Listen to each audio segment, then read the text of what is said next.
Les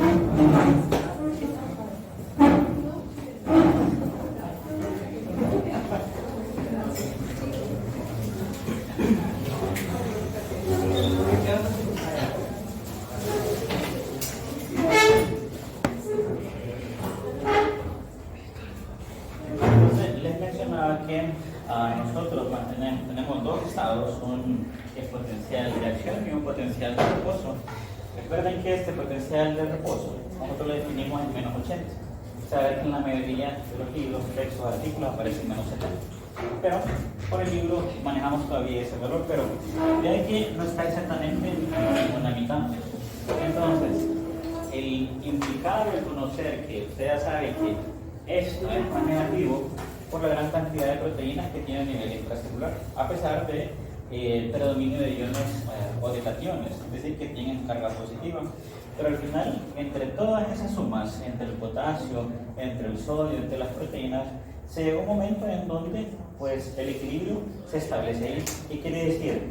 Que al la membrana plasmática tener esta carga, pues ahí no hay ni flujo, ni salida, ni entrada, por lo menos ahí se mantiene el reposo. Pero eso implica una serie de situaciones que eso ya es en el ámbito biofísico, en donde se hace todo ese análisis. No lo vamos a analizar esa cosa, para eso te toca, o les tocó ya previamente. Pero es importante que lo mantengan siempre en consideración, porque cada una de ellas implica pues, una resultante en cuanto a este potencial de acción. Una vez teniendo ese equilibrio, ustedes ya saben que tenemos ciertas etapas. Una que es la fase de despolarización, en donde toda la carga va a comenzar a hacerse más positiva. Por eso comenzamos de menos 80. Ya saben que tenemos un fenómeno que se llama hiperpolarización, en donde nos hacemos, o por lo menos la membrana se hace mucho más negativa. Y va a estar siempre la neurona en ese juego, de estar para arriba o para abajo. Esto es importante que mantengamos estos conceptos. Por ejemplo, usted ya sabe que hay unos canales dependientes de voltaje. Cuando usted escucha un canal dependiente de voltaje, siempre implica cambios en la polaridad. Usted recuerda que en el medio externo es positivo y en el medio interno es negativo. Cuando se genera una estimulación local en alguna parte de la membrana, ya sea en dendritas, en el axón, pues cuando llega a estos cambios, ese canal es específico, es específico para activarse únicamente por ese cambio de carga.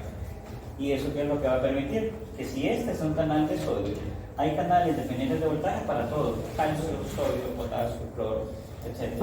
Pero como este es específico para sodio, lo que va a permitir es que por gradiente de concentración, ahora sí hay una movilización del medio extra hacia el medio intracelular, porque está más concentrado fuera.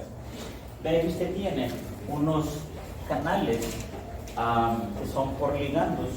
¿Qué quiere decir eso? No ocupa carga para activarlos de ninguna forma, pero una vez que llega a una sustancia específica, y esa sustancia específica puede ser un neurotransmisor, va a permitir que por gradiente pueda siempre hacer ese desplazamiento iónico. En la clase anterior mencionábamos que al final el tener acción de una membrana plasmática depende si hay flujo o salida, o si se mantiene el reposo. Siempre esa movilidad es lo que nos va a permitir. Y hay unos canales que se conocen como de fuga. Si recuerdan, cuando de cierta forma algunas bombas sodio-potasio o sodio-calcio van a estar manteniendo el equilibrio, pero cuando usted tiene canales independientes, esos pueden permitir ese flujo de ese ion. Si al final se mantiene una concentración alta de ese ion, es lo que va a permitir que también se active un canal de fuga. Y por lo tanto, si hay mucha concentración y eso no son suficientes, va a permitir que eso se mantenga y salga. Eso es todo para hacer siempre un equilibrio. Entonces, mira que al final, ¿se recuerda la bomba de sodio de potasio? ¿Qué es lo que decía la bomba de sodio de potasio? ¿Cuántos saca y cuántos mete? 3 sodio y 2 de potasio. Ok, entonces ella siempre va a estar en esa función, pero si en un momento no es suficiente para compensar esos gradientes, se activan esos canales. Yo lo que quiero que ustedes vean es que nosotros al final es integrando todo ese sistema que nos permite mantener ese equilibrio o desequilibrio. Y si hay un desequilibrio, se genera una respuesta. Y ese desequilibrio es un potencial de acción. ¿Okay? Muy bien, entonces Vean que esto también es importante. Los canales dependientes de voltaje los va a encontrar en el axón o en la parte terminal del axón. No sé si usted se recuerda que cuando hicimos de una sinapsis a otra, había un canal dependiente de potasio, dependiente de calcio, dependiente de voltaje. ¿Okay? Y ese estaba en la porción terminal. Ve que también tienen una distribución lógica. Los que son por ligando, es decir, que tienen que llegar a una sustancia para poder permitirle, van a estar principalmente en las dendritas, o sea, en las partes más, en las neuritas que salen como prolongaciones del soma. Y de aquí, los que son por fuga, estos se van a encontrar a lo largo del axón. ¿Por qué? Porque necesita estar haciendo esa movilización. No quiere decir que solo ahí los encuentren, pero van a predominar en esas zonas. ¿Okay? Y eso tiene un sentido porque tiene que dar la corriente, estos cambios hacia la siguiente fase en la sinapsis para poder hacer algún cambio. Entonces es importante mantener ese concepto. Esto ya lo conocemos. Sí, son los denominados PEPs y los denominados PIPs. Ya saben que estos son potenciales excitatorios postsinápticos que, según ustedes, ¿cuál es la diferencia entre un PEPS y un potencial de acción? ¿Cómo comprendieron eso? Que el PEPS es lo que lo provoca, ¿no? Okay. Y el potencial de acción sería ya lo que se transmite. ¿Quién le agrega más a eso? ¿Cómo? Por el camino. ¿Qué otra diferencia plantearían entre esos PEPs y PIPs?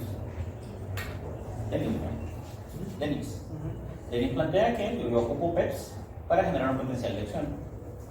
¿Qué otra diferencia se puede o qué características ustedes destacarían?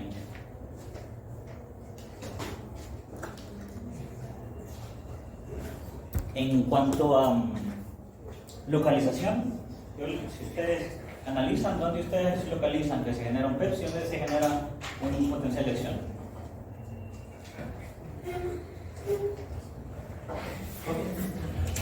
¿No? El potencial de acción, ¿dónde se inicia? En el cono axonal. No es lo mismo axón que cono axonal. Con esto todo. Y los PEPs, usted los encuentra en cualquier parte donde usted tenga sinapsis. Es decir, si es una sinapsis axodendrítica, ahí se va a generar un PEPS. Si es, por ejemplo, axosomática, ahí se va a generar un PEPS. Pero usted ocupa, dependiendo, ese o muchos PEPS o un desequilibrio entre PEPS y PIPs para que llegue a estimular ese cono axonal. Nuevamente, ¿por qué ustedes creen que en el cono axonal se inicia un potencial de acción? ¿Por qué no se da en otro pedacito? Porque recibe el potencial de acción de la dendrita. Pero es igual, si usted lo recibe, por ejemplo, en una neurona, puede recibir aquí. ¿Y por qué se quedó aquí y no aquí? ¿Qué característica tiene el cono axonal? ¿No? La situación es que en esta zona es donde ustedes encuentran en la neurona mayor densidad de canales de sodio. Entonces, póngale lógica. Si tiene más canales de sodio y hay un gradiente, por ahí se van a introducir. Entonces va a ser un momento en donde entra tanta carga positiva que me va a generar que eso menos 80 alcance el umbral, menos 60. Si yo, por ejemplo, le doy un estímulo solo en este espacio, se va a generar un PEPS. Pero probablemente aquí no hay tanto canal, sí hay canales de sodio, pero no tan concentrados en el cono axonal. De ahí deriva la importancia de ese dichoso cono. ¿Ok? Para que lo tengamos claro. No sé si me expliqué con esa parte. ¿Sí? Muy bien. ¿Qué más tenemos aquí? Eso ya lo habíamos explicado, en donde para generar un potencial de acción, usted puede tener una sumación espacial, es decir, varias sinapsis y que se estimulen al mismo tiempo para que esos PEPs se sumen y pueda generar un potencial de acción. Puede ser que solo con uno o dos no sea suficiente, usted ahí ocupa un montón. Y la temporal es por el tiempo, que sea con mayor frecuencia. Aquí al mismo tiempo y por diferentes tiempos. Son las formas que le permiten hacer lo que hablamos de aquí, un estímulo, un PEPS puede no ser suficiente para alcanzar el umbral, pero aquí sí, ahí genera un potencial de acción. ¿Qué más? Eso ya lo conocemos. ya hemos hablado de las... oh, necesitamos otro. Ustedes se recuerdan de los estadios que tienen los canales tanto de sodio o potasio. Aquí no está igual representada la bomba de sodio y potasio. ¿Okay? Entonces, usted tiene un potencial de membrana en reposo que ya sabemos que ahí están prácticamente los canales, están cerrados. ¿Okay? Esto solo recordándole, esto ustedes ya lo saben. Pero, ¿qué pasa? Por ejemplo, recuerdan que los estadios o los estados en que puede encontrarse un canal de sodio, ¿cuáles son, Emanuel? ¿Cómo puede estar un canal de sodio? Está cerrado, pero ¿en qué otras fases usted lo puede encontrar? Pues está abierto, pero está inhabilitado. ¿Tengo entendido? Puede estar abierto, es otra posibilidad. Y el tercero se llama inactivo. Entonces, son esos tres, a diferencia de este señor, que solo puede estar abierto o cerrado. Por eso es que ustedes le ven esta patita aquí, que es únicamente un sensor, que se activa con determinada carga. ¿Okay? ¿Con qué carga se activa eso más o menos? Menos 55. Sigamos la quinta, sigamos el ejercicio. Estamos en potencial de reposo, o sea que todo está equilibrado. Siempre su bombita de sodio y potasio está sacando y introduciendo sodio y potasio respectivamente. Pero si hacemos estímulos, recuerde que inicialmente estos canales se deben abrir. Vea que los canales, por ejemplo, de sodio en esta fase, en donde está entrando o dándose un PEX, van a llegar a un punto en donde va a generar el siguiente paso. Aquí se pudo abrir uno localmente en cada uno de estos puntos, pero cuando sucede la despolarización, o sea, la fase, aquí que es lo que usted observa, que los canales de sodio están abiertos. Si están abiertos, va a permitir que ese gradiente, esos sodios que están aquí, se vayan del extra al intracelular. Usted está en menos 80, perdón, en menos 60, menos 80, menos 60, y por eso es que se hace esto más positivo, estaba negativo. ¿Okay? Entonces, esa fase usted ya sabe que se llama despolarización. Ahora, ¿por qué esto llegó hasta aquí? ¿Por qué se paró? ¿Dónde? Esta despolarización ascendió y descendió y dijo, pues ya no, suficiente. Porque se inactiva el canal de sodio y de Exacto, se inactiva este señor. Entonces, y esa inactivación se alcanza más o menos en una corriente de más 35 a más 40 milivoltios. O sea que vamos menos 80, menos 60 y puede andar más o menos en ese rango. Ahí tenemos una inactivación. Y la otra fase es la repolarización. ¿Qué pasa en la repolarización? Aunque usted está viendo este ganchito aquí, usted ve que el otro está. ¿En qué fase estaría aquí este canal de sodio? Inactivo. Inactivo sería el término adecuado. ¿Okay? Por más gradiente que haya, por esto no va a permitir que eso entre. Pero ¿qué pasa con los canales de potasio? Que están abiertos. Entonces ese potasio, ¿cómo se va a movilizar? Exacto, de intra hacia extra. Entonces, como es carga positiva, va a sacarlo, incluso la bomba de sodio potasio está trabajando, saca el sodio que entró aquí, pero está introduciendo dos potasios y este permite que salga. Por eso es que si esto es positivo y lo estoy mandando para afuera, se me vuelve a hacer negativo el interior. Por eso es que esta corriente estaba más 35 y tiene que volver a menos 60. ¿Okay? Ahora, obviamente esta etapa va a llegar hasta que alcancemos el potencial de membrana en reposo. Si pasa un poco abajo, si se hace más negativo, de los menos 80, recuerde que eso se le llama hiperpolarización. Yo le mencioné que estos canales, generalmente por la conductancia, estos son más lentos, estos vuelven a estar cerrados, pero al final estos se tienen que cerrar nuevamente. ¿Para qué? Para que esté nuevamente un proceso de otro potencial de acción. ¿Okay? Entonces, si yo le coloco, por ejemplo, un potencial o si yo le digo a usted, describan un potencial de acción con toda su fase, usted debe ser capaz, por lo menos, el gráfico ya se lo sabe, pero me interesa que usted sepa por qué está sucediendo esto. Y esa es la explicación en cuanto a la activación, cierre o inactivación de canales. ¿Estamos bien con eso? Perfecto.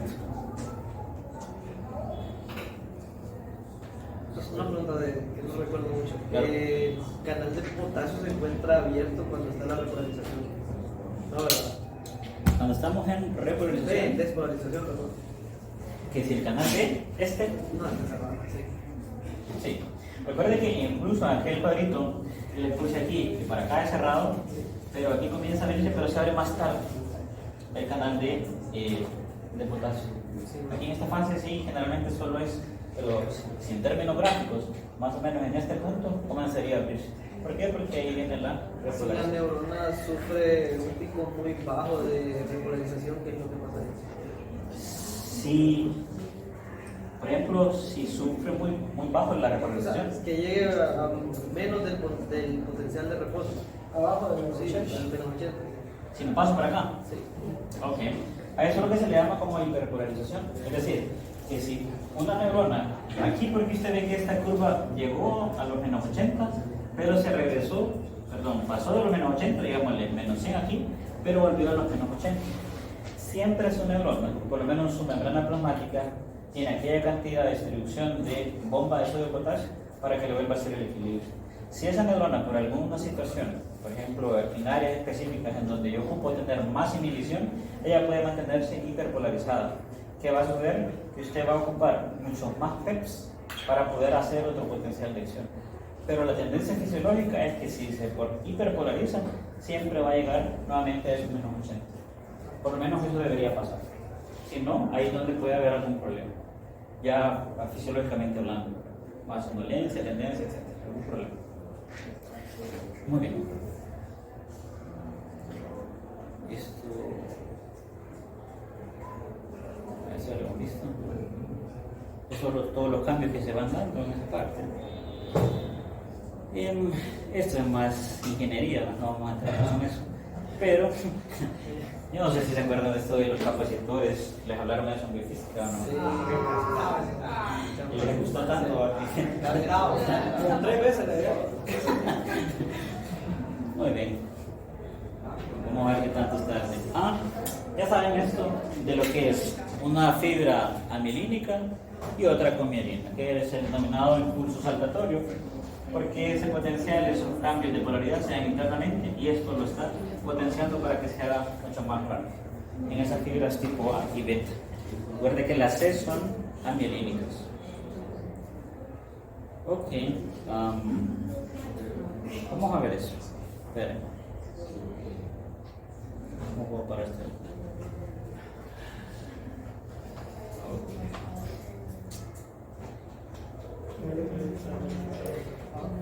Vamos a ver, recuérdenme esto aquí, ¿cómo es que se da? ¿Qué tipo de sinapsis es esta? Química. ¿Cómo se da esa generación de eventos en una sinapsis química? Yo voy a generar potencial de acción ahí arriba, en el cono. ¿Ok? Michelle. Comencemos, por ejemplo, ¿qué sería lo inicial para usted poder llevar la información a esa otra neurona? Cuando ya está la corazón, Sí, ya lo tiene arriba, ya generó un potencial de acción. recuerdo que se forma como una vesícula que contiene neurotransmisores, pero antes estaba esta membrana presináptica, Ok, esta es membrana presináptica. la hendidura sináptica y Esta es la hendidura y esta es la membrana postsináptica. ¿Cuál sería su primer paso para yo mandarle señal a esto? Ya le llegó aquí el potencial de acción. la vesícula, Las vesículas ya están preformadas. la liberación de la reproducción. Pero antes de todo eso, si no le da ese paso, Es potencial. el potencial ya lo trajo aquí. Uso cargas. Yo me lo recuerdo. Bien, no. Stephanie.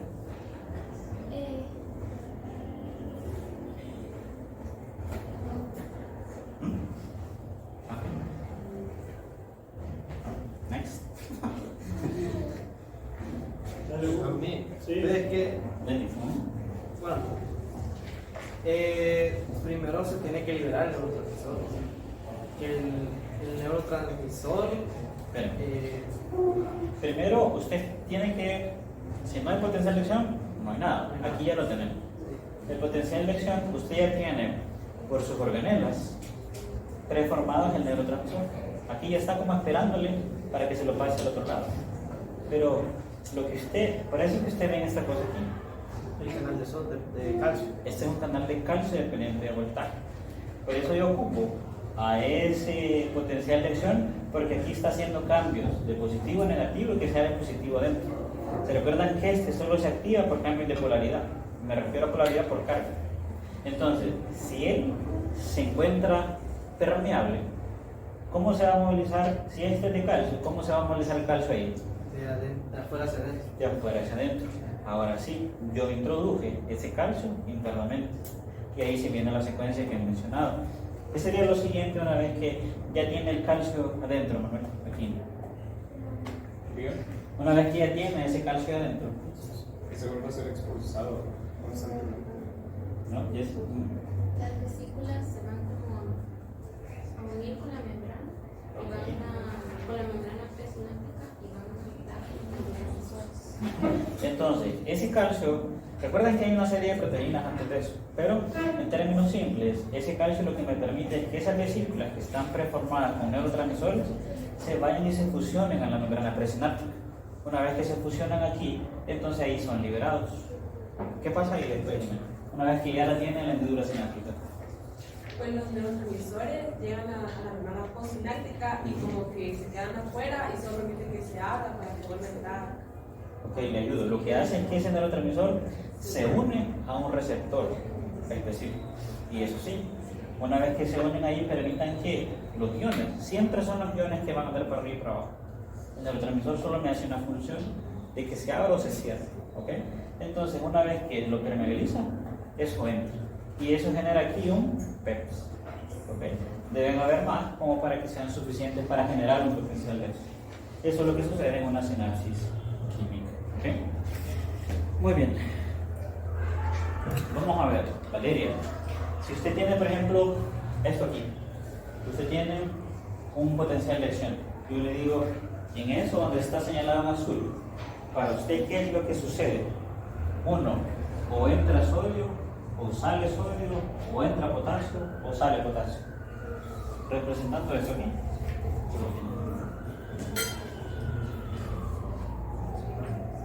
Eso para el resto también. La pregunta es lo que dice aquí. No sé si me entienden la pregunta. En este segmento azul, ¿qué específicamente está sucediendo? Y las opciones que ustedes tienen es que o entra sodio, o sale sodio, o entra potasio, o sale potasio. ¿Sí, no? Potasio. Entonces sería... ¿Ok? Sale el sodio. El sodio sale para que sea una positiva. Pero no sé si se sale sodio o si entra potasio. ¿Cuál de las dos? Usted dice sale sodio, ¿no? Y entra potasio. ¿Se puede poner las dos? Sí, aquí se puede. Entonces sí. No, pues Pero que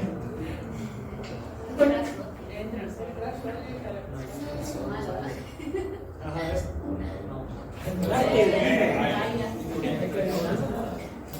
recuerden que la sí, volvamos otra vez a eso. Por eso yo les digo que si ustedes entienden o comprenden esto es mucho más fácil. ¿Okay? En esta etapa, recuerde que usted tiene el potencial de membrana menos 80, menos 60, fue lo suficientemente alto para alcanzar el umbral. Entonces aquí hay una fase en donde se tienen que abrir los canales de sodio. Si se abren, ¿qué es lo que va a suceder? Entrar. Recuerde que este potasio se abre pero un poco más tarde. Como me preguntaban si pueden poner los dos. Pero exactamente en esta fase, por lo menos lo que sucede es que se abre el... entra ese sodio. Vaya ustedes que dicen que biofísica, dice aquí, ¿cuál es el principal objetivo de la vaina de mielina alrededor del axón? Uno, que es el sitio de mayor producción de neurotransmisores. Dos, le dice que no tiene ningún objetivo, ni ningún propósito. Ahí, ¿sabes por qué apareció? Otro, que disminuye la capacitancia para que el potencial de acción viaje más rápido. Y la otra es que es un sitio de almacenamiento para mí. Yo no sé por qué queda en biofísica. Ok, hagamos un ejercicio. No sé si esto anda con carga o no.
Muy bien, entonces vamos a ver.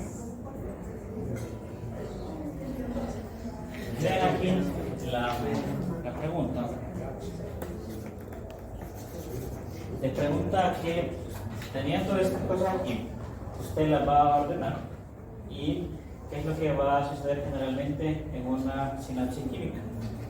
Lo primero que menciona, yo lo que ocupo es como el orden adecuado para esta Potencial de acción llega a la Entonces, primero, potencial de acción llega a su terminal. Entonces, colocaríamos esto aquí. ¿Cuál sería la siguiente opción? Activación del canal de calcio. ¿Ok? Y liberación de ese flujo interior. Expositores de neurotransmisor. Otra, liberación del neurotransmisor a la hendidura sináptica o unión del neurotransmisor a la parte postsináptica.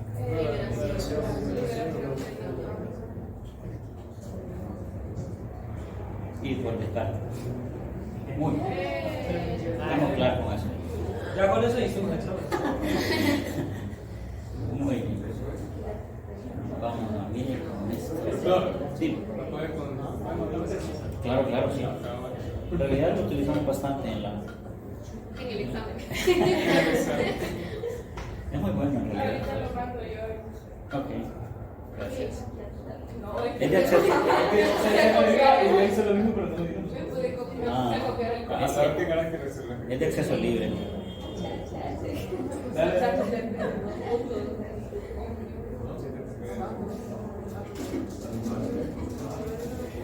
Sí, qué rock.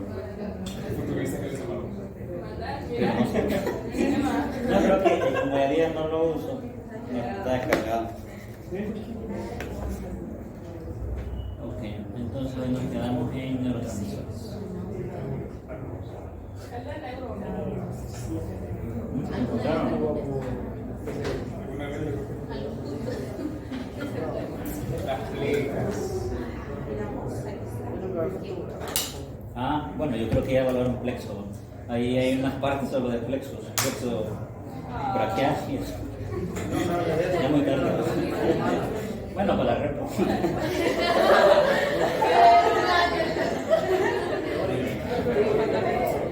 Se supone que ya lo vimos, pero ahorita le empezamos. Ah, bien. Todos los exámenes eran igual. A mí me salió eso. A mí tampoco me sirvió. Era una cama Muy bien. Voy a hablar un poco sobre esto, sí, ya les he comentado, pero haré un poquito más en detalle. Vean, cuando ustedes escuchan de un neurotransmisor, un neurotransmisor es una sustancia que me permite que una sinapsis, por lo menos, pase un estímulo eléctrico al otro. Pero hay algunas situaciones que son importantes y es que esas sustancias pueden o llegar a hacer acción en otra neurona o hacer acción incluso en una glándula o en un músculo. Entonces, cada uno de esos, al final, nosotros dependemos, nuestras respuestas van a depender del tipo de neurotransmisor que se esté liberando, o que esté disminuyendo, o que esté en aumento. Al final, cada respuesta emocional, cognitiva que usted tiene es por los dichosos neurotransmisores. Ve que hay algunas situaciones que son importantes de destacar y es que su organismo tiene la capacidad de producir esa síntesis de esas sustancias químicas, pero que haga un efecto local en la neurona. Cuando son de efectos locales, generalmente eso es un neurotransmisor, pero hay sustancias que pueden ser liberadas más por una estructura, por una glándula, y esos son hormonas. La diferencia es que, uno, son de mayor peso molecular y la circulación que tienen es a larga distancia. Cuando son más locales, la tendencia es a ser un neurotransmisor. Y obviamente las acciones y las respuestas de esos neurotransmisores van a depender, uno, de la cantidad de neurotransmisor que esté en la individuo, y a veces la respuesta puede durar hasta horas o días. Por eso es que uno se puede sentir bien un día, mal otro día, depende cómo le haya ido. Bien en macro, mal en macro, así van a sentirse ustedes. Pero todo tiene solución. Ahora, ¿cuáles son los criterios que deberíamos utilizar para definir que una sustancia es neurotransmisora? Esto hay variedad, o sea, hay una variabilidad en algunos textos, pero nosotros podemos definir que una sustancia se caracteriza como un neurotransmisor porque es sintetizada en una neurona, o sea, que la tiene que producir ella. Otra es que va a estar presente en la terminal presináptica. ¿Para qué? Para que se una a estas zonas, a la membrana postsináptica o a algún órgano, para hacer algún efecto. Y debe tener un mecanismo específico de eliminación. Sus neuronas tienen esa forma de cómo controlarlo, porque si no, imagínense estar produciendo tanto y tanto. Al final, el entendimiento de esos neurotransmisores es lo que ha permitido a la industria farmacéutica elaborar esto. Por eso es que si un paciente se siente mal con depresión, se le da algo para que aumente lo que lo hace sentir bien. Y eso se da entendiendo cuál es el neurotransmisor y cómo es que funciona. Es que la mayoría, ya le voy a explicar, siempre es el mismo mecanismo por el potencial de acción en una sinapsis química. Pero va a depender cuál es el que se una en la membrana postsináptica. Nosotros tenemos esto que ya conocemos de la transmisión sináptica en 4 etapas. Síntesis de la sustancia neurotransmisor, todos sus organismos están trabajando para hacer eso. Tenemos un almacenamiento que lo tiene en la parte presináptica, se libera porque entra el calcio, hay una interacción de esa sustancia en la parte postsináptica y en eliminación del neurotransmisor.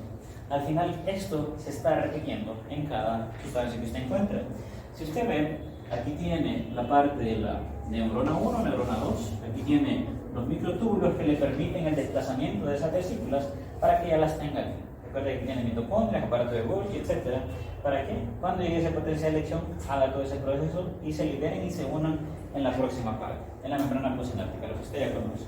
Eso nuevamente ya sabe lo que estábamos repasando, ese potencial de acción, canales de calcio dependientes de voltaje, que hace la movilización de las vesículas, libera los neurotransmisores que se unen a un receptor y después el ion sodio, potasio, cloro entramos y se movilizan. ¿Okay? Eso es lo que sucede en cada sinapsis química. Ahora, nosotros podemos clasificar los efectos de los neurotransmisores o que producen excitación o inhibición, una de las dos cosas. ¿Okay? Obviamente eso va a depender si nos acercamos o si nos alejamos del cero. Ya sabes, si ya sea más negativa o si se hace más positiva. Entonces vamos a clasificar esto como si es excitatorio, ya sabes que es una despolarización. Y si es inhibitorio, es una hiperpolarización. Y eso es sinónimo de generar PEPs o PIPs en grandes cantidades para generar un cambio. Ahora, ¿cómo es que yo hago, o por lo menos una neurona hace, para mantener un control de esto? Ve que no todo el neurotransmisor se une al receptor postsináptico. Puede ser que su neurona liberó, pero no hay suficientes receptores como para captarlo. Entonces tiene que haber alguna forma de que, cómo controlar eso. Generalmente existen todo esto, pero en resumen son esas 3 cosas. Usted puede tener que sus neuronas van a ser suficientemente eficientes para controlar eso a través de 3 mecanismos principales. Uno es la recaptación, su nombre lo dice, captar nuevamente ese neurotransmisor. 2 es la destrucción enzimática, es decir, que usted tiene ciertas sustancias que ayudan a que si tenga un exceso, ese neurotransmisor disminuya. Y la otra es la difusión, es decir, que andan por ahí deambulando hasta que son captados por alguna otra célula. Hablemos de la recaptación. Su nombre es sumamente técnico y eso es lo que implica. No es que solo llegó el neurotransmisor y se va a recaptar, sino que utiliza varios mecanismos para eso. Imagínense que todos ustedes fueran un neurotransmisor que está en la hendidura sináptica. Ahora, si yo fuese la parte de la membrana postsináptica, ¿cómo es que ustedes van a llegar hasta acá? Generalmente no es solo porque se liberaron y ya se encuentran, sino que existen proteínas que sirven para llevarla de ahí hasta acá. Ahora, si usted ya se unió a ese receptor, nuevamente hace el cambio para generar el PEPS. Pero ¿qué pasa con todo si usted solo la primera fila se unió a los receptores? ¿Y el resto qué va a hacer? ¿Esperar su turno en la fila? Probablemente. Pero a veces la neurona lo que va a tener que hacer es que para no estar con tanta activación, porque puede generar una hiperactivación, estar generando PEPS constante, va a tener que captar esto nuevamente. ¿Y cómo lo hace? Hay unas estructuras que se llaman autorreceptores. Ese autorreceptor va a estar allá en la membrana presináptica para que todos vuelvan a estar otra vez. Y si vuelve un potencial de acción, se liberen otra vez en la hendidura y se puedan unir a la membrana post. Y eso va a estar constantemente en ese mecanismo. ¿Okay? Ustedes van a escuchar mucho esto, lo que se conocen como, tal vez en términos más adecuados, fármaco, pues de droga. Droga se utiliza más ahora para lo que ustedes ya conocen. Esto se les conoce como fármacos antidepresivos. ¿Por qué? Porque se dan para ese tipo de enfermedad. Pero vean esto, inhibidores de la recaptación selectiva de serotonina, que es, ya vamos a hablar un poquito más de esto, de la depresión, pero lo que sucede es que en ese sentido lo que disminuye es una sustancia llamada serotonina, que es un neurotransmisor. Entonces, imagínense si el individuo tiene poca serotonina, ¿qué debo hacer yo? Aumentarle para que se le una más. Entonces, cuando algunos de los fármacos, entendiendo estos mecanismos, lo que me hacen es inhibir para que no se recapte. ¿Qué piensa usted que va a pasar? ¿Qué va a pasar? Si ustedes fueron a serotonina van a estar más tiempo y se pueden esperar para hundir a ese receptor. Y por eso el paciente tiene una mejoría clínica. Entonces, eso es lo que hacen algunos fármacos. Iremos mencionando algunos de ellos. Pero no se asusten cuando por esas siglas, o sea, mejor dicho, que ya lo vayan asociando. Inhibidores selectivos, solo es ponerle atención al término. De la recaptación hay de serotonina, de norepinefrina, dependiendo del neurotransmisor. Lo voy a ir explicando más adelante. Entonces, nuevamente, usted tiene ya el potencial de acción, se hace una amplificación de eso, se liberó ese neurotransmisor, pero vean que ese que está sobrenadante aquí va a entrar nuevamente a la neurona, que es la neurona presináptica. Obviamente aquí utilicé algunas proteínas que me lo llevaron y en esa estructura hay una cosa que se llama autorreceptor, que es otra proteína que me permite que ellas, no es que se fueron y se pegaron ahí, sino que hay alguien específico. Siempre va a haber alguien para que entre o para que salga. En este caso, aquí no lo estamos viendo la estructura proteica, pero es algo que le permite, como el receptor que está aquí, pero en este lado, y le permite entrar nuevamente a la neurona 1. ¿Qué va a hacer con eso? Que esté habilitado para que, siguiendo otro potencial de acción, se genere otra vez la liberación. Y así va a estar en ese constante control. ¿Okay? Hay otra estructura, otro mecanismo que se conoce como destrucción enzimática. Y quiere decir que si la recaptación no es suficiente, yo necesito que alguien llegue y lo destruya. Bueno, teóricamente, imaginando que son neurotransmisores. Entonces, esas enzimas, lo que se llaman así, enzimas o destrucción a través de enzimas, porque van a degradar eso a componentes más básicos, aminoácidos esenciales, para que vuelvan a entrar nuevamente a la neurona. Entonces, si no me funcionó un mecanismo, yo tengo otro para poder solventar eso. Y eso se llama destrucción enzimática. Ustedes van a escuchar esto: inhibidores de la monoaminoxidasa, que eso sirve para mantener constante la dopamina, norepinefrina, entre otras sustancias. Usted ha escuchado dopamina, el hormona, el neurotransmisor de la felicidad, norepinefrina, que sirve para mantenerlo activo, etc. Esta enzima lo que hace es destruirlo, y si lo destruye no va a producir un efecto. Entonces yo puedo estar jugando o aumentando o disminuyendo cada uno de estas concentraciones. Vean que están los inhibidores de la monoaminoxidasa. Y seguimos hablando de ese neurotransmisor. Vean que este ejemplo, nuevamente, membrana presináptica, se liberó el neurotransmisor, se unió y va a hacer su efecto para que entren los iones de sodio. Pero en un dado caso que esto esté en exceso, viene y va a entrar nuevamente. Ahí es donde vamos a tener una estructura que me lo permite, que se llama autorreceptor. Estos chonquitos que ustedes ven ahí son enzimas. Si usted tiene un exceso de neurotransmisores y no fue posible por el autorreceptor, recuerde que también tiene autorreceptores limitados. Pero si no son suficientes, va a hacer que estas enzimas degraden esos más componentes. ¿Qué pasa si yo degrado ese neurotransmisor aquí? ¿qué pasaría cuál sería su efecto de estar degradando ese neurotransmisor? ¿Qué pasaría ahí en ese efecto? Ya recapté, pero no fue suficiente y activo la degradación enzimática. ¿Qué pasaría en la neurona PUS? Tal vez se confunde con los degradados. Ok, ya son No fragmentos. llegan suficientes neurotransmisores para hacer otro potencial. Entonces, vean que estos son mecanismos de control. Si yo estoy disminuyendo el neurotransmisor aquí, no se va a unir a su receptor, por lo tanto no va a producir lo que fuese necesario, otro PEPS o un PIPS. Entonces, lo que estoy limitando es el efecto en la otra neurona. Ese es el principal, los mecanismos, por eso se llaman mecanismos de control, para que me vayan siguiendo. Uno es la recaptación, que ya lo hice. Pero si yo comienzo a degradar este pedacito no se va a unir aquí, porque no es específico. Recuerden que eso es como llave y candado. Si no está ahí, no va a poder producir ese efecto. Si no se unió, no va a entrar el sodio. Y por eso no va a generar un PEPS. ¿Okay? Más o menos así es la secuencia. Usted ya sabe todos estos pasos. Una vez que llegue ese potencial de acción, nosotros tenemos esos componentes esenciales que se van a almacenar en vesículas, se fusionan y se liberan. Aquí está el denominado autorreceptor, que capta a ese neurotransmisor y permite que se vaya nuevamente y esté disponible para que se vuelva a encapsular, es decir, a entrar en una vesícula. Y esté listo para que llegue otro potencial y se vuelva a abrir. Hay de diferentes formas estos recaptadores, ¿ok? Y tenemos las enzimas que andan aquí para poder degradar el excedente. Si hay un exceso, siempre hay un control a nivel de la sinapsis. ¿Estos neurotransmisores se almacenan en algún lugar o solo quedan en vesículas flotando ahí en la terminación sináptica? En general, la forma que diseñó, o por lo menos que están bien diseñados, es a mantenerlas en vesículas. Pero por ejemplo, usted ve aquí que vienen como en partículas más pequeñas. Al final, las organelas que usted tiene aquí van a sintetizar a estas. Puede tener aquí liberados estos, pero al final la forma más eficiente de tenerlos es en vesículas. Porque si no está en vesículas, por una proteína que aquí no se fusionan. Y él no va a pasar de aquí de un solo al otro lado, por casos muy raros. Pero deben estar almacenados en vesículas. ¿Okay? Esto siempre en la membrana presináptica para que pase al otro lado. Obviamente la otra neurona va a estar produciendo el mismo neurotransmisor para que eso se dé una secuencia y vaya de una neurona a otra. Ahora, yo no le mencioné el de difusión.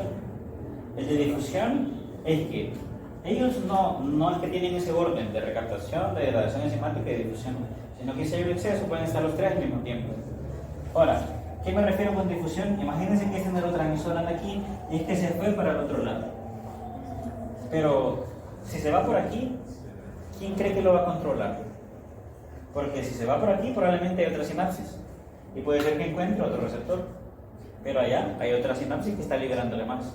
¿Quién cree que va a controlar a ese que anda difundido por ahí? De lo que usted ya tiene conocimiento. ¿Quién va a controlar? La microglia. ¿No? La microglia hace funciones inmunológicas. En el caso, ¿no? Las enzimas se van a seguir La vamos a perseguir, probablemente, pero ¿qué otras? Se me escapó de la dura cerca. Hasta que la deshace. en la misma membrana. Puede haber otro. Si yo le pregunto qué célula es la capaz de recaptar ese neurotransmisor,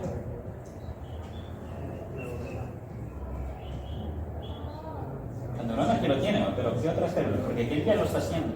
Pero si ya no consigue hacerlo, ¿quién sería? Células de la glía. ¿Qué célula de la glía? ¿No? ¿Cuál sería la célula que me recapta neurotransmisores? Un astrocito. Astrocitos. Entonces, por eso es que ese señor anda por ahí para también ayudar en ese sentido. Entonces, usted tiene varias formas de cómo mantener la situación equilibrada. ¿Ok?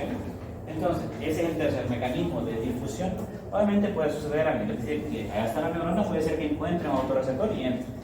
Pero lo más probable es que el astrocito lo capte y como él está unido también a las neuronas, se lo pase nuevamente. Y ahí vuelve a entrarse en forma de vesícula. ¿Sí? Muy bien. ¿Qué más? Los neurotransmisores ya sabe que los clasificamos en dos sentidos. Unos que son excitadores e inhibidores. Excitatorios o inhibitorios.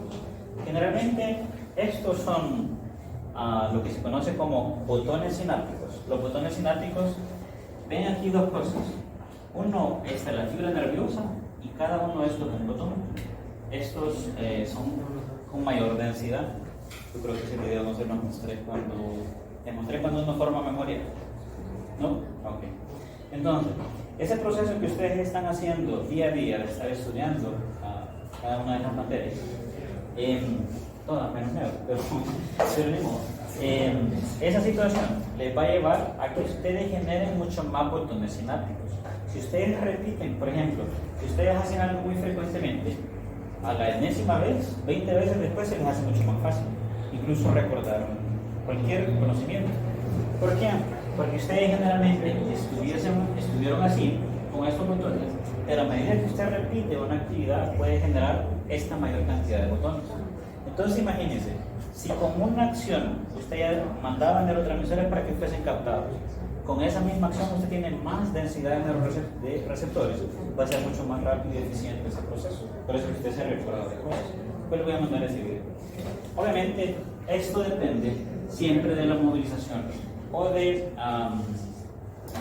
potasio, o de sodio, o de calcio, o de cloro.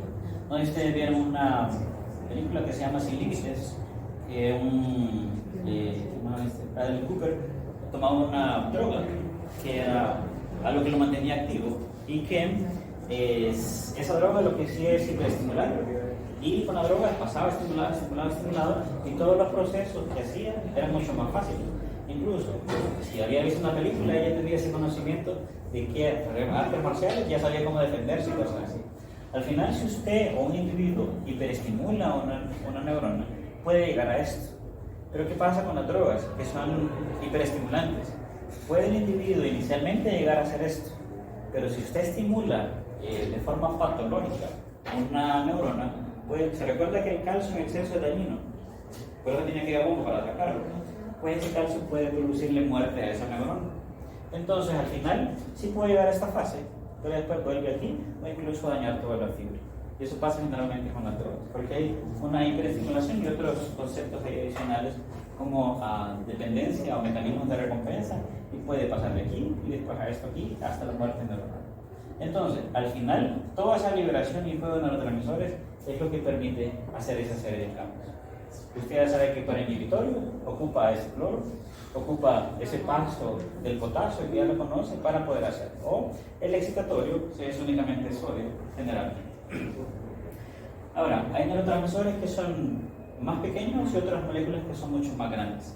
Dependiendo la conformación estructural, así también va a ser el efecto. Yo les he mostrado siempre estandarizado todo, pero eso puede variar de una a otra. Al final vamos a clasificar esto como excitatorio o como inhibitorio. Si me da la posibilidad de PEX, excitatorio. Si me da la posibilidad de PIPS, es un inhibitorio. Y usted va a tener que saber cuáles son los neurotransmisores excitatorios o inhibitorios para definir alguna situación. ¿Qué más? Ahora, esto no lo olvide que lo que estábamos comentando, las células de la glía son sumamente relevantes para mantener ese equilibrio.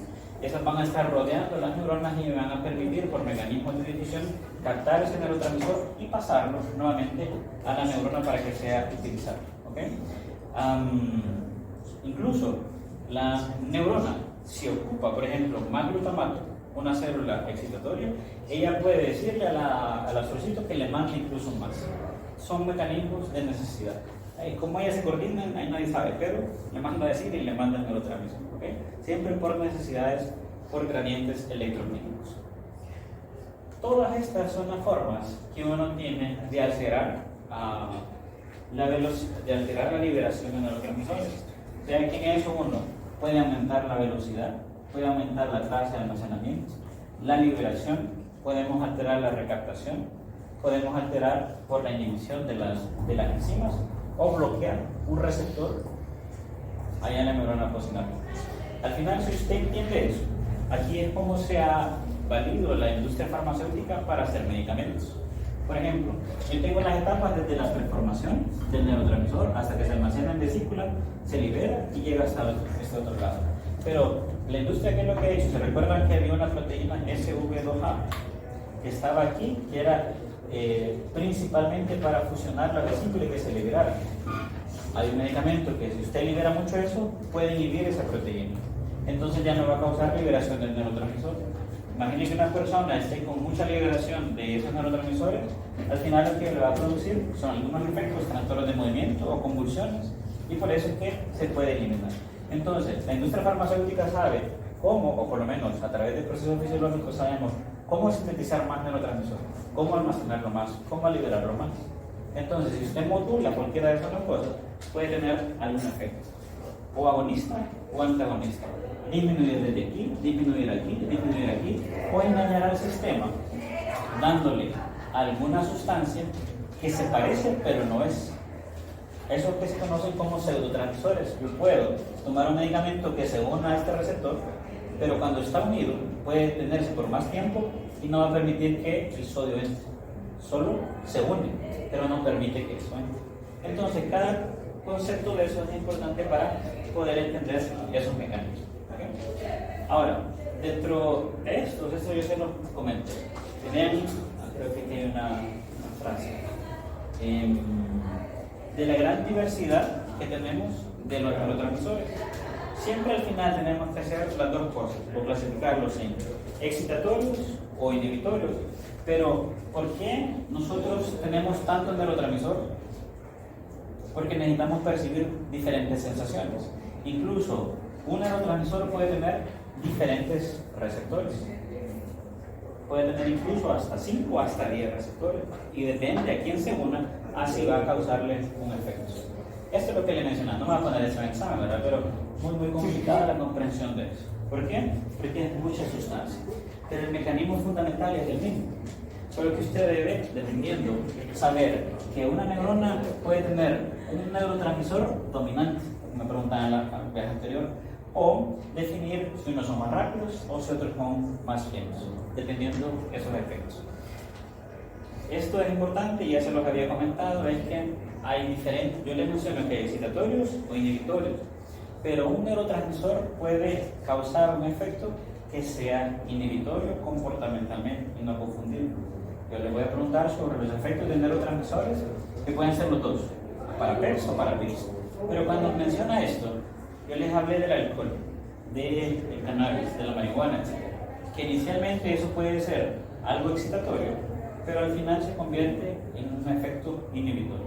Usted sabe que el alcohol, el cannabis, etc., dependiendo de la zona, puede ser tanto excitatorio como inhibitorio, pero generalmente lo que se convierte es en inhibitorio, y por eso hace que el individuo pierda el control de esta corteza prefrontal, se ponga eufórico, pero al final de seguir consumiendo se va a dormir por el efecto inhibitorio, por el efecto GABA que produce. Entonces a eso me refiero con estas partes. Muy bien.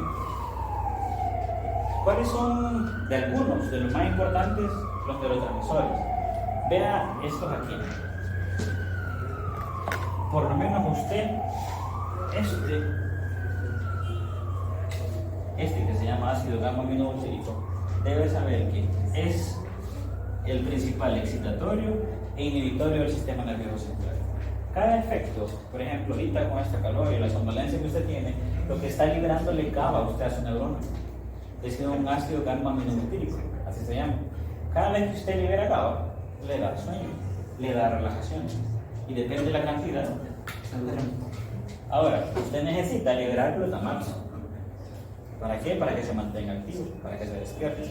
¿Okay? Cuando le pregunto, usted dice, ahí usted libera glutamato, de cierta forma. ¿Okay? Entonces, ve que dentro de estos tenemos la serotonina, la noradrenalina, acetilcolina y dopamina. Esto usted ya lo ha escuchado, pero esos dos son sumamente importantes por sus predominancias. Ahora, así como estos tienen algunos efectos, vamos a incluso clasificarlos. Esos tradicionalmente pueden ser por su configuración bioquímica, o aminoácidos, o monoaminas, o polipéptidos. Eso es por el tamaño que pueden tener. Vea que los que son aminoácidos, no le puedo contar que es el glutamato, que es el excitatorio, aspartato. Estos dos aquí son inhibitorios, solo que este predomina en todo el sistema nervioso y este predominantemente en la médula espinal, pero tiene un efecto inhibitorio. Los otros ya le iré mencionando en detalle. Estas que son aminas, que son una sustancia química, usted ha escuchado la acetilcolina, usted ha escuchado las catecolaminas como la dopamina, adrenalina, noradrenalina y la serotonina, que esta funciona sobre todo para cuando hay disminución en la depresión. Y los que son de mayor peso molecular, poco estudiadas, pero se conoce la sustancia P, el neuropéptido y las endorfinas. ¿Usted ha escuchado esto? Endorfinas. Y que esas se liberan cuando hay dolor y etc. Ya les voy a hablar específicamente de esto. Ahora, ¿qué es lo que yo necesito que ustedes consoliden de esto? Uno es, si tenemos el neurotransmisor, y ese neurotransmisor puede tener ubicaciones diferentes en el encéfalo, puede tener receptores específicos y efectos. ¿Cuáles se producen cuando hay exceso y cuando hay deficiencia? La acetilcolina es un neurotransmisor que tiene dos tipos de receptores, un nicotínico porque sí se parece a la nicotina como tal, a donde se une, y un muscarínico por una morfología de un hongo. Pero vea que lo va a tener en el sistema nervioso central, pero también a nivel periférico, en su organismo. ¿Cuáles son algunos de los efectos? Yo le voy a preguntar si un neurotransmisor es excitatorio, es inhibitorio o si es mixto. Es decir, que puede tener efectos tanto positivos como negativos. ¿Eso de qué depende? De la zona en donde se esté liberando. Esos neurotransmisores se pueden clasificar así, ¿ok? Muy bien. ¿Qué sucede con la acetilcolina? Usted ya conoce este mecanismo. Llega a su receptor y él sí permite esto específico, que entre sodio y que salga potasio al mismo tiempo. La acetilcolina se utiliza, o por lo menos va a darle varios efectos. Dentro de esos efectos depende uno, el principal, es contracción de músculo. Si usted ahorita que está escribiendo algo, manipulando para usted activar una fibra nerviosa, usted ocupa acetilcolina. Si una persona tiene deficiencia de acetilcolina, va a darle un problema. Mire esto aquí, que se llama miastenia gravis. La miastenia es una parálisis severa, es una debilidad severa. Entonces, por eso dice gravis. Esto es del músculo. ¿Qué pasa en esos pacientes? Que hay una disminución de la acetilcolina. Entonces, esos pacientes generalmente cuando llegan es porque les cuesta movilizarse, les cuesta levantarse o incluso andan con los párpados caídos, como que estuviesen durmiendo. Entonces, ¿cuál quiere para ustedes que sería la solución para ellos? ¿Cuál sería un posible tratamiento? No estoy hablando de nombres de fármacos, sino que ustedes plantearían cuando hay esa enfermedad, miastenia gravis. ¿Ah? ¿Por qué? Acetilcolina. Entonces le da acetilcolina. Y una vez que le da acetilcolina, ya debe andar normal. Debería, por sí, así como se trata eso, si hay deficiencia, se le da la corrección, pero si hay en exceso, se hace lo contrario, o se elimina o se disminuye. Entonces, vea, si hay mucho exceso, el paciente puede tener una contracción. Cuando hay algunas picaduras de algunos insectos, etc., eso produce de cierta forma una parálisis. ¿Usted ha escuchado de la atropina como tal? Es cuando alguien llega intoxicado porque puede haber parálisis. Entonces se le da eso como un antídoto. El objetivo aquí es que no ha escuchado esto del Botox, del botulismo, que ahora, pues aunque se utiliza más de forma estética para disminuir arrugas, esas cosas, el efecto también, por ejemplo, si un paciente está, no se ha escuchado el término de espástico, que significa como que está contrayéndose de forma irregular. Si yo le hago fuerza, puede hacer esto como en tijera, o mantener los brazos rígidos de forma habitual. Eso es porque nació con algún problema o tuvo algún problema durante el nacimiento. A esos pacientes se les coloca Botox como tal para relajar el músculo.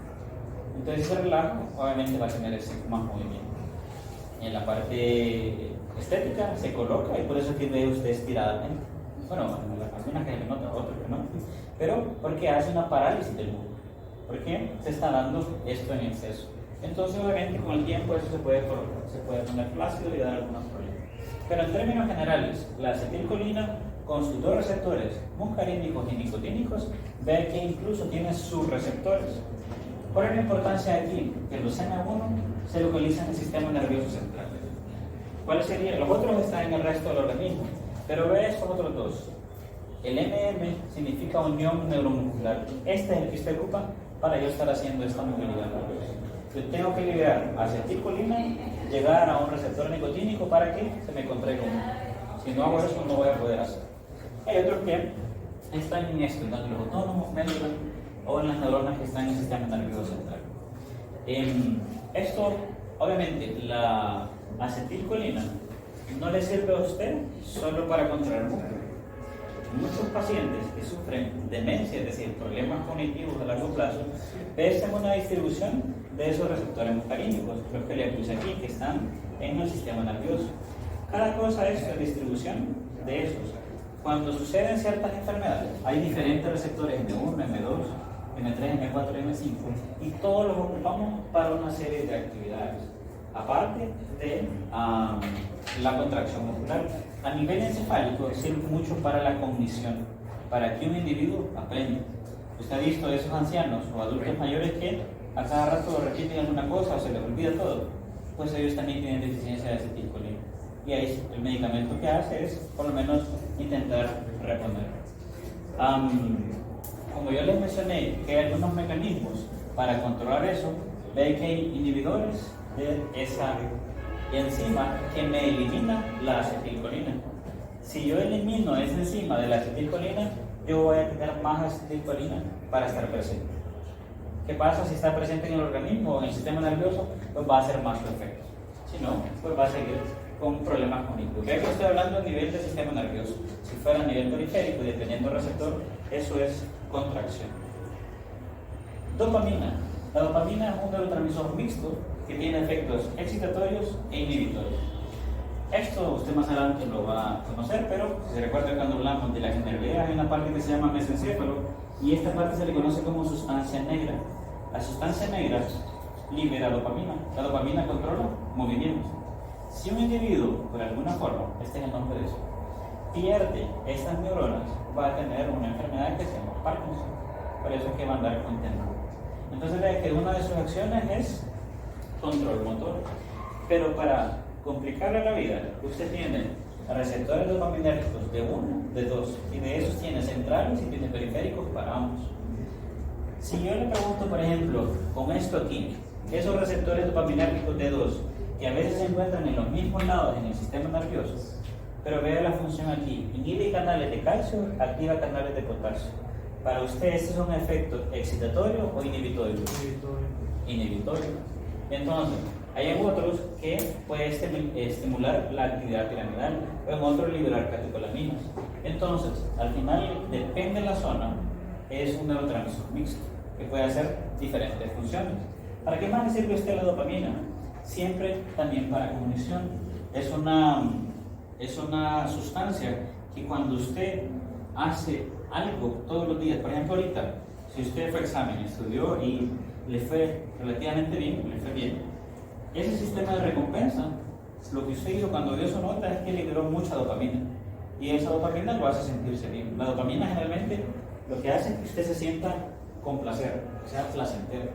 Cualquier cosa que le genere recompensa, esto aquí, le va a liberar dopamina. Si a usted le gusta comer algo específico y cuando le come se siente feliz, es porque está liberando dopamina. Si se siente triste, pues porque no está liberando mucho. Hay que buscar formas de cómo liberarlo fisiológicamente, esos procesos.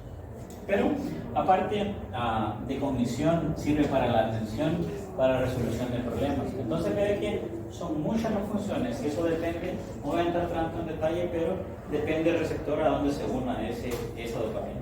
Pero la mayoría de las veces, incluso si hay un proceso de recompensa continuo, eso puede generar adicciones. Generalmente al cerebro, a veces no es tan inteligente como lo mencionamos, pero ¿qué pasa con las adicciones? Si un individuo está constantemente en una situación, por ejemplo, lo más clásico, el alcohol le genera euforia y le libera una sensación placentera al individuo, pero en la primera etapa. Esa sensación al cerebro le gusta, porque está liberando dopamina. Entonces le dice, hay que volverlo a hacer. Y tal vez hay que volverlo a hacer repetidamente hasta que va aumentando los niveles para poder liberar esa dopamina. Entonces el cerebro, ¿qué es lo que hace? Seguir solicitándole eso. Por eso que un individuo cuando se hace dependiente de algo, no solo eso, sino fármacos como tal, es por la sensación de la liberación de dopamina. Usted ha visto en algún reportaje de adicciones severas que incluso teniendo daños en su organismo, el individuo siempre busca eso, siempre busca esa droga a pesar de que le esté causando daño, porque el cerebro le dice: yo ocupo eso, yo ocupo liberar dopamina, y es la única forma como lo puede hacer. También hay tratamientos para eso, pero es una forma, fisiológicamente hace todo eso, pero cuando hay el control puede darle un problema. Entonces vean dónde lo tiene: lóbulo frontal, sistema límbico, sustancia negra. Estos son algunos de los receptores.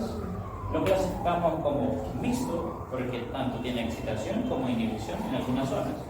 ¿Qué pasa si un individuo tiene deficiencia de, estos solo son ejemplos, qué pasa si tiene deficiencia de la dopamina? Le puede dar Parkinson. Nuevamente le pregunto, ¿qué haría, por ejemplo, David con un paciente que tiene Parkinson? Si usted sabe que la deficiencia es de dopamina, darle dopamina. Entonces, cuando le da dopamina, el paciente ya no tiembla. Entonces, ahí está. Si usted conoce estas cosas, obviamente hay que saber primero qué hace la neurotransmisión para podérselo reclamar. Ahora, ¿qué pasa si por alguna situación un individuo se le libera tanto dopamina? Una enfermedad que le puede dar es esquizofrenia. Ya sabe que la esquizofrenia es un trastorno psiquiátrico en donde está viendo cosas que son alucinaciones e ilusiones. Alucinaciones es que usted puede ver algún objeto que no existe, solo con alguna dispersión auditiva, etc. Entonces, esos individuos sufren de esta enfermedad cuando hay un exceso de dopamina. Entonces, veas, nosotros tenemos un control, pero si no hay control, si hay deficiencia, si hay exceso, puede dar enfermedades. ¿Okay? Usted cuando pase ahí por psiquiatría va a ver, pues, lastimosamente, hay enfermedades son tratables, pero gente que está hablando con otra persona que no está, etc. Pero, y de eso hay un montón de películas, ¿verdad? Que ha visto, no sé si ha visto alguna, una que se llama Mente Brillante, etc. Que hay pacientes con esquizofrenia, pero que se llegan a controlar o aprenden a convivir con eso. Hay medicamentos que lo que hacen es disminuir la cantidad de dopamina. Vean este ejemplo. Las anfetaminas. Por eso es que la gente cuando utiliza estas drogas puede tener alucinaciones, porque le liberan mucha dopamina. Obviamente es un efecto mixto, no es solo de esa parte. Noradrenalina. Este es otro neurotransmisor que es excitatorio. La noradrenalina, hay una parte importante que se conoce así a nivel del sistema nervioso, que eso se le conoce como locus ceruleus. Es la zona en donde usted tiene en el sistema nervioso predominantemente la producción de noradrenalina. Generalmente usted en el encéfalo solo produce noradrenalina, pero la adrenalina se produce, ustedes ya saben, en la glándula suprarrenal. Pero este locus ceruleus tiene la capacidad de producir esa situación, ese neurotransmisor. ¿Sabe qué es? Es un neurotransmisor excitatorio. ¿Okay? Entonces, ¿para qué le sirve a un individuo la noradrenalina? Pues varias cosas. El efecto es principalmente excitatorio. Cuando hay necesidad de esto, de miedo, lucha por defenderse, pues el individuo puede liberar más noradrenalina. Cuando usted necesita estar despierto, necesita estar liberando noradrenalina y otra cosa que se llama glutamato. Entonces, si hay un exceso, le puede poner a un paciente hiperactivo, maníaco, y periféricamente le puede dar problemas cardíacos. Pero ¿qué pasa si un individuo tiene poca noradrenalina? ¿Cuál es uno de los probables efectos? A nivel neurológico o psiquiátrico puede darle depresión y puede darle trastornos de sueño. Si un individuo tiene deficiencia, ¿se acuerdan de la narcolepsia? Que es un paciente que siempre durmiendo a cada rato, pues ellos tienen deficiencia en la producción de noradrenalina. Por eso hay que estarle dando anfetaminas para que se mantengan. ¿Okay? Entonces puede darles trastornos de sueño. Esta sí la ha escuchado usted, que es la serotonina. La serotonina, vea el sinnúmero de actividades en la que participa: apetito, deseo sexual, actividad motora, funciones perceptivas y cognitivas, elaborar melatonina, y generalmente dice el reloj biológico. Ya, tal vez ustedes no ahorita, pero más adelante, cuando tengan que trabajar, ya tienen como un horario sin alarma para estarse despertando.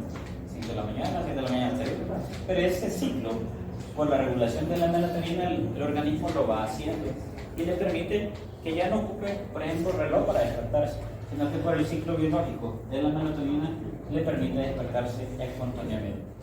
¿Dónde está? En todo el encéfalo, en el sistema nervioso central. Ahí lo vamos a considerar como un neurotransmisor mixto, porque puede tener tanto efectos excitatorios como inhibitorios. ¿Cuál es lo importante? Que en esto, pues el individuo, si tiene disminución de serotonina, le puede dar depresión.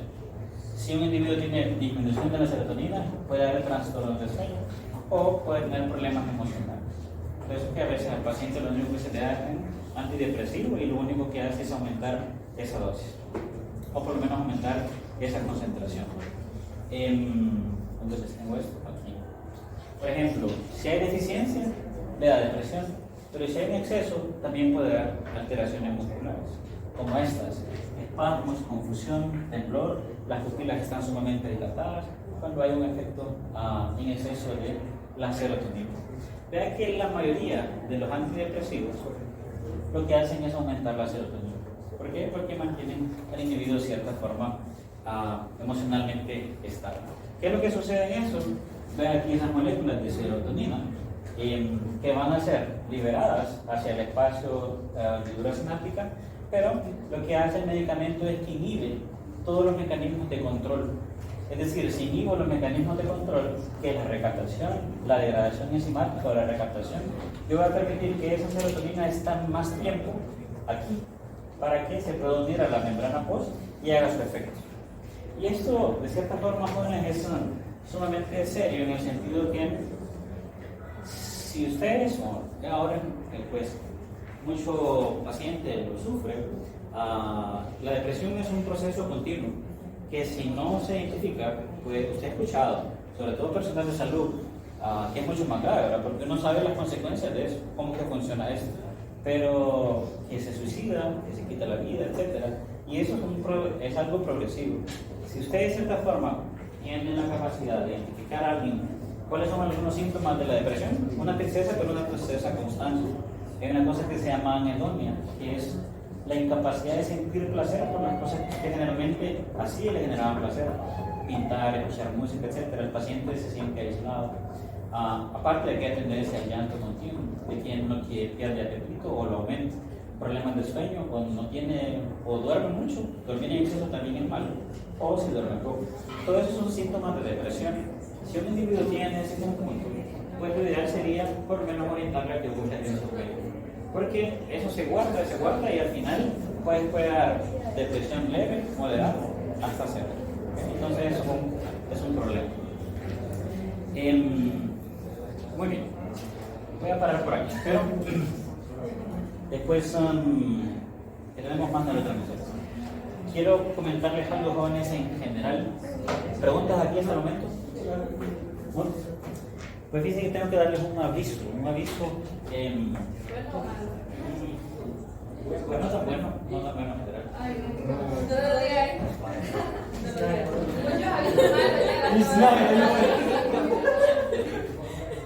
Sí, miren, en general, ahorita estaba un poquito acelerado porque tengo una reunión ahorita, pero pues a mí las autoridades, algunos, sobre todo de la Rectoría y de la facultad, me han solicitado pues, tener un cargo diferente. Entonces, eso es para un instituto, se llama un instituto de investigación, que es propio de la facultad. Eso nuevamente me lo comunicaron hasta la semana pasada. Y la parte es que, decir, yo ahorita voy a conversar con la decana para ver cómo es que voy a hacer el proceso, es decir, con ustedes como tal. Fue que yo pienso que el puesto como tal es a tiempo completo, y aunque ya sufrí como un impasse con por lo menos la sección de las 3, tuve como que hacer ese cambio. Entonces estamos viendo cómo solventar esa parte. Ahorita yo voy a definir si continúo o no, pero lo más probable es que no pueda continuar. No diga eso, que nosotros lo buscamos. Sí, en realidad yo estoy hablando con el doctor Pineda, que es coordinador de humor. Y pues yo, a mí me gusta esta parte, ¿verdad?, de la docencia, pero se me solicitó así como estrictamente yo tengo que ir a ver en qué consiste, yo sé en qué consiste el cargo, pero para esa parte, aunque yo le propuse al doctor continuar con la clase, se me va a ser muy difícil porque es en ciudad universitaria. Ahora, yo estoy solo dando algún preaviso y yo tengo que ver cómo solucionamos esta situación, pero la tendencia es como buscar un reemplazo. Y ese reemplazo todavía yo no sé quién va a ser. ¿Okay? Pues yo, de cierta forma, quisiese continuar con el curso, pero no sé si se me va a dar, porque en realidad el tiempo creo que no, de allá para acá, de arriba para abajo, eso no lo sé. Pero te lo estoy comentando porque uno tenía que socializarse, uno fue una situación que se me comunicó. En realidad, pues es una forma de cómo gestionar investigación. Yo sé que a ustedes lo que les interesa ahorita es esta parte, es decir, manejar la parte de la anatómica y tal. Yo estaba trabajando en no sé si escucharon, en el laboratorio de neuro y esas cosas, que ya construí el proyecto, etc. Pero voy a ver ahorita qué es lo que sucede y qué soluciones puedo plantear. Eso lo estamos haciendo con el jefe del departamento, con el doctor Piñera. Porque igual en la tarde solo está la doctora Ismaria y el doctor Espinosa. El doctor Espinosa. Mario Espinosa. No. Pero déjenme ver cómo solucionar la situación. Es que. Sorprende.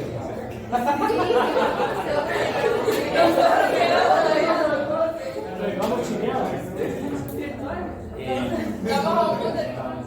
Veamos en avión. Pero déjenme conversar con ellos. ¿Por qué no se no habla en serio? ¿Por qué no se no habla en serio?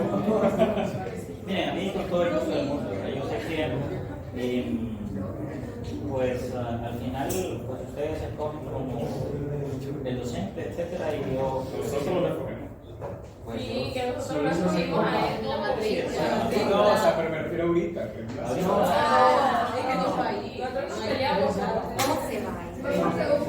entonces solo déjenme conversar con la señora decana para ver cómo es que voy a manejar los tiempos, pero sí quería mencionárselo porque en un dado caso que no, es decir, tengo que ver la forma también, cómo dejarlo así a la derecha y ver qué es lo que puede.